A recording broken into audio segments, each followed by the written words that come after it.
Prime Minister Justin Trudeau says the deal with Europe's biggest energy consumer marks the start of a new era of clean energy exports. It's not just governments talking about it.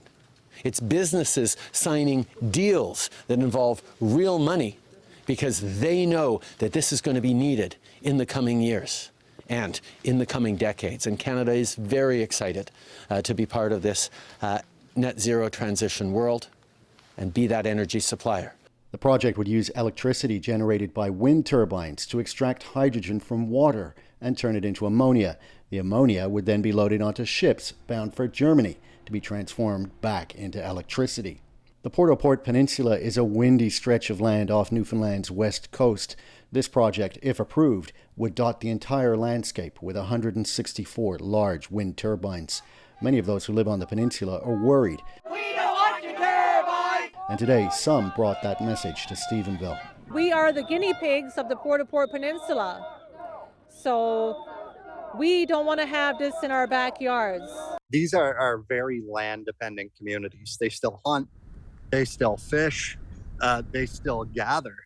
And virtually every single community on the Port-au-Port Peninsula will be affected by this. Environmental scientist Nick Mercer says the project is 20 times bigger than all the province's current wind farms combined. Why not start with a research, development, and demonstration facility that's a fraction of the size that can prove to rural and Indigenous communities that this is a good technology, that it's compatible with their way of life.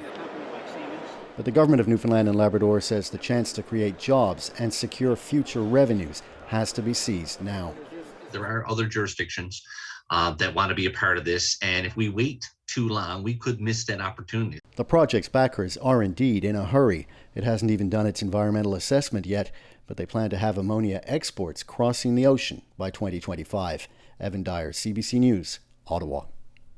Before the German Chancellor signed the deal today, he sat down for an exclusive interview with the host of Power and Politics, Vassy Capello. So, Vassy, under this new deal, Germany isn't going to see these exports until maybe 2025. But you spoke with him about the crisis right now. Yeah, I mean, it's so interesting. If you listen to the Chancellor and the Prime Minister, you would probably be surprised to know that Germany is in the middle of a complete energy crisis, right? Germans are petrified about how much they're going to have to pay for energy because of their dependence on Russian gas over what is bound to be probably for them a very cold and hard winter. And so my question to the Chancellor was, well, why isn't that more of a focus during this visit? Why is it all about the future? Have a listen to what he said about that.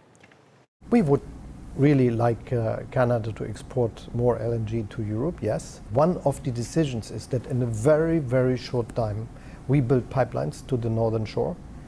We will build ports at many places for importing natural gas, liquid natural gas, LNG, and this will really make a difference.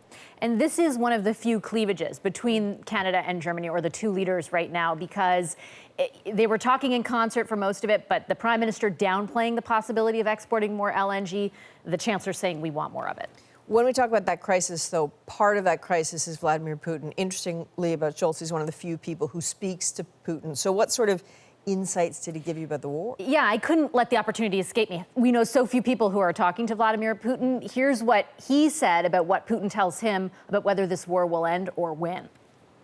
He wants to get territory of his neighbors, and this is an aggression we never will accept.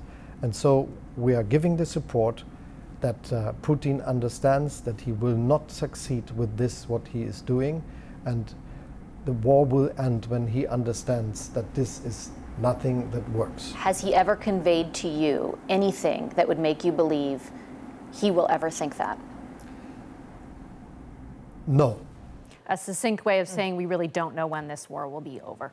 All right, Vassy Capello, it's really great to see you. Thank you. Thanks, Adrienne.